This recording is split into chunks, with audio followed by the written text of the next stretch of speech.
Banyak yang percaya bahwa Bahtera itu mendarat di Timur Tengah, tapi bukan berarti bahwa Atlantis dekat dengan Mediterania. Sebagian arkeolog menempatkan Atlantis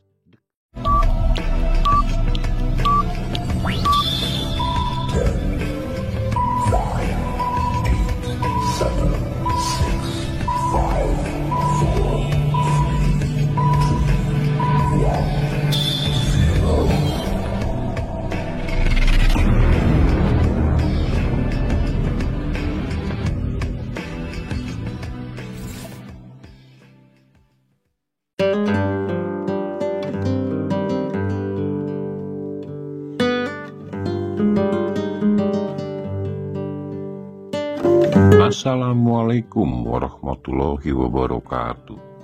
Sampurasun. Dikarenakan cuaca yang sangat ekstrim, kami belum bisa melakukan penjelajahan ke sebuah gunung untuk mencoba mengupas peradaban yang pernah ada di gunung tersebut. Di konten kali ini, mari kita memperluas lingkar pikir kita. Kita mencoba berdiskusi tentang sebuah kitab terlarang, dan kitab ini sudah dimusnahkan. Sekali lagi, mohon untuk tidak di-skip dan saksikan sampai selesai agar tidak gagal paham.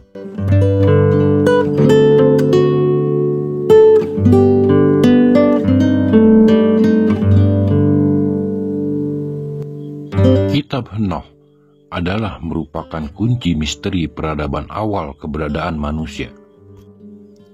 Ahli Alkitab dan beberapa arkeolog menganggap kisah Henokh atau Nabi Idris dalam kitab suci Al-Quran berada di Timur Tengah. Namun, ada pendapat tentang kemungkinan kalau Henokh hidup di peradaban kuno Lemuria ataupun Atlantis. Ya, dalam video ini kita akan menggunakan nama Henokh karena kisah ini berasal dari kitab Henoh yang telah dilarang untuk dibaca. Mari kita baca dan kupas sedikit saja. Otoritas Gereja Kristen pada tahun 363 Masehi dalam Konsili Laodikia telah mengeluarkan kitab Henoh dari daftar kanon Alkitab. Karena buku ini menggambarkan dengan detail para malaikat yang jatuh dan segala macam perbuatan-perbuatan mereka. Kitab Henoh akhirnya dilarang, dinyatakan sesat, dan dimusnahkan, dan secara bertahap hilang dari peredaran. Henoh atau Nabi Idris adalah generasi ke-7 keturunan Adam atau keturunan Kaenan. Ia hidup di Taman Eden di Lemuria, Samudra Pasifik. Benua Lemuria ini menghilang 250.000 tahun lalu akibat ledakan gas di bawah benua. Pada tahun 2004, beberapa studi ilmiah independen telah mengkonfirmasi ledakan ini. Salah satu ilmuwan besar mengatakan ada ledakan, yang lainnya mengatakan ada bencana lain yang didasarkan adanya penurunan oksigen dalam jumlah besar di planet bumi. Henoh diperkirakan dekat dengan generasi Nabi Nuh yang mungkin menempatkan dirinya di wilayah yang sama dengan Nabi Nuh. Secara umum diakui oleh para ilmuwan dan mereka yang akrab dengan sejarah esoterik bumi bahwa banjir terjadi sekitar 12.000 tahun yang lalu. Banyak yang percaya bahwa Bahtera itu mendarat di Timur Tengah, tapi bukan berarti bahwa Atlantis dekat dengan Mediterania. Sebagian arkeolog menempatkan Atlantis dekat dengan Yunani. Mereka yang tidak dibatasi ortodoksi seperti John Anthony West dan ilmuwan lain mengatakan bahwa sejarah Mesir kuno dan legenda Atlantis sangat jauh berbeda. Sedangkan Plato sendiri menulis bahwa benua Atlantis berada di luar pilar Hercules. Para ilmuwan masih belum memberikan gambaran peradaban kuno tersebut Sebagaimana sulitnya membayangkan sebuah peradaban yang mampu membangun piramida Mesir dengan batu, yang saat ini manusia tidak sanggup membangunnya. Berkembangnya manusia di bumi melalui beberapa tahap yang akhirnya mendirikan peradaban kuno yang dibentuk anak-anak Adam. Keturunan Adam sebagian besar sejarahnya hampir tidak bisa ditelusuri. Bumi tenggelam hingga ke level paling rendah, dan ketika itu kesadaran spiritual mulai padam. Adam dan Hawa hidup di muka bumi dengan berbagai perkembangan yang kurang maju. Ketika Qabil membunuh Habil, Qabil diusir untuk mencari istri dari keturunan lain.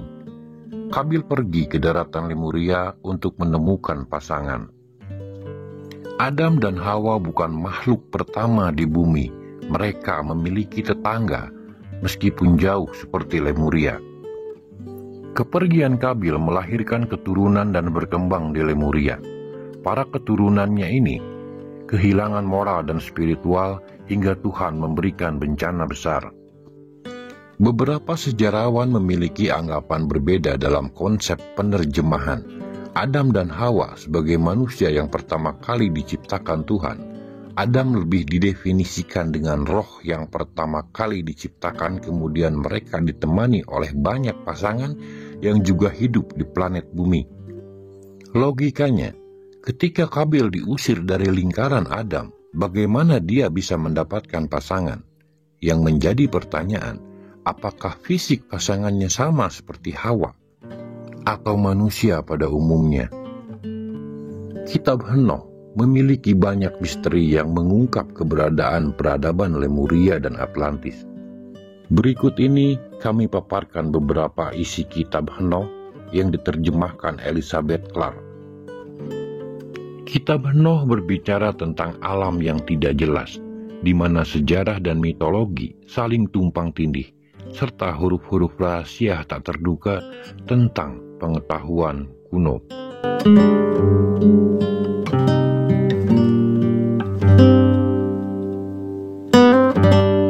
Ketika malaikat surgawi dan pemimpin mereka bernama Samiaza mengembangkan nafsu tak terpuaskan atas anak perempuan dari manusia di bumi dan keinginan tak tertahankan untuk melahirkan keturunan dari wanita-wanita bumi, Samiaza takut untuk turun sendiri. Maka dia meyakinkan 200 malaikat yang disebut penjaga untuk menemaninya dalam misi kenikmatan. Kemudian malaikat mengambil sumpah dan terikat diri melalui kutukan bersama. Para malaikat turun dan mengambil istri di antara anak-anak perempuan manusia. Mereka mengajarkan sihir, mantra, dan ramalan versi rahasia surgawi pada wanita. Para wanita itu mengandung anak-anak dari malaikat, yaitu raksasa. Raksasa yang melahap semua makanan di bumi. Mereka membunuh dan memakan burung, reptil, dan ikan. Kaum raksasa ini ada yang menyebutnya sebagai kaum Brodela dan ada yang menyebut mereka sebagai kaum Ad. Tidak ada yang dianggap sakral. Tidak lama kemudian, Homo sapiens pun menjadi hidangan mewah. Azazil menciptakan perlengkapan tidak wajar untuk istrinya, seperti riasan mata dan gelang mewah. Sedangkan untuk pria, Azazil mengajarkan setiap jurus kejahatan termasuk sarana untuk membuat pedang, pisau, perisai, perlengkapan perang, dan semua peralatan perang. Ketika manusia di bumi berseru menentang kekejaman yang ditimpakan pada mereka, surga mendengar permohonan manusia. Para malaikat perkasa, Mikail, Jibril, Rafael atau Israfil, Suriel, dan Uriel melakukan banding atas nama manusia di hadapan Tuhan yang Maha Tinggi, Raja segala raja. Tuhan memerintahkan Rafael atau Israfil untuk mengikat tangan dan kaki Azazil. Jibril dikirim untuk menghancurkan anak-anak hasil perzinahan keturunan dari para penjaga. Mikail kemudian mengikat Samiaza dan keturunannya yang jahat selama 70 generasi di dunia bawah atau bumi, bahkan sampai hari penghakiman. Dan Tuhan mengirimkan banjir besar untuk melenyapkan raksasa anak-anak dari penjaga. Di sini dijelaskan bahwa peradaban Lemuria dan Atlantis adalah Taman Eden di benua yang hilang. Di dunia bawah yang diceritakan sebagai pengurungan Samiaza ini adalah bangsa yang menginginkan pemusnahan massal terhadap manusia sebagai pembalasan nenek moyang mereka yang terbuang. Tetapi penerjemahan naskah ini masih misteri. Bagaimana kitab Henokh bisa menjelaskan tentang banjir besar sementara banjir itu terjadi pada masa Nabi Nuh? Di dalam Alkitab, Henokh atau Idris diangkat ke langit. Apakah mungkin kitab Henokh ditulis kembali sesudah bencana banjir besar? Wallahu a'lam bishawab. Terima kasih telah mengikuti video ini sampai selesai. Silahkan tinggalkan jejak di kolom komentar. Sampai ketemu di video berikutnya. Assalamualaikum warahmatullahi wabarakatuh.